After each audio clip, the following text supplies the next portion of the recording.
විශේෂයෙන්ම අද අපි දන්නවා ආණ්ඩුවක් නැති රටක් අපිට පේනවා.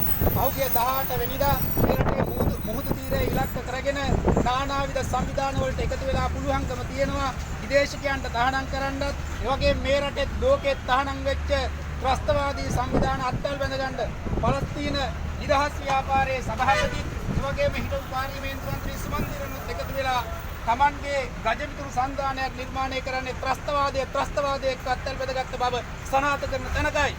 මේ රටේ සමහර පළාත්වල නැගෙනහිර වේවා වෙන තැනක වේවා පුළුවන්කම තියෙනවා නම් මේ රටේ වැඩියෙන්ම ආදායම් උත්පාදනය කරන්න ඕනේ සංචාරක කර්මාන්තය මත කියලා කියද්දි ඒ සංචාරක කර්මාන්තයට තහනම් නීති පනවන්න වෙන ජාතිකත්වයක් පදනම් කරගෙන කොහෙද මේ රටේ ආණ්ඩුව? කෝ අණ්ඩ කුමාර කියන සිවුදිග එකට බැඳුණු ආණ්ඩුව. එහෙම ආණ්ඩුවක් තිබ්බනම් වෙනස් කරන්න බෑ.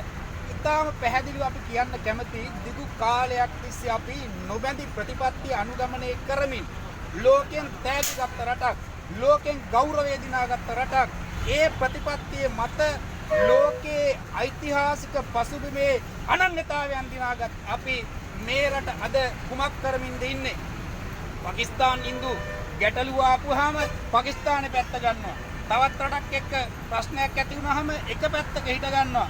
මේකෙන් වෙන්නේ අපෙන් පරිබාහිර දේශයන් ඇතුලේ ඇතිවෙන ගැටුම් අපි කරා එකතු කර ගැනීමේ අමනෝඥ ක්‍රියාවලියක මේ ආණ්ඩුව ඉන්නවා.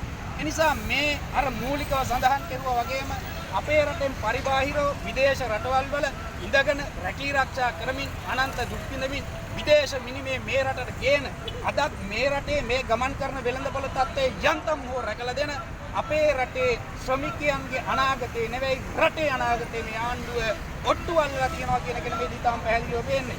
ඊශ්‍රායලයේ වගේ රටක් ගත්තාම කිසි කරදරයක් නැතුව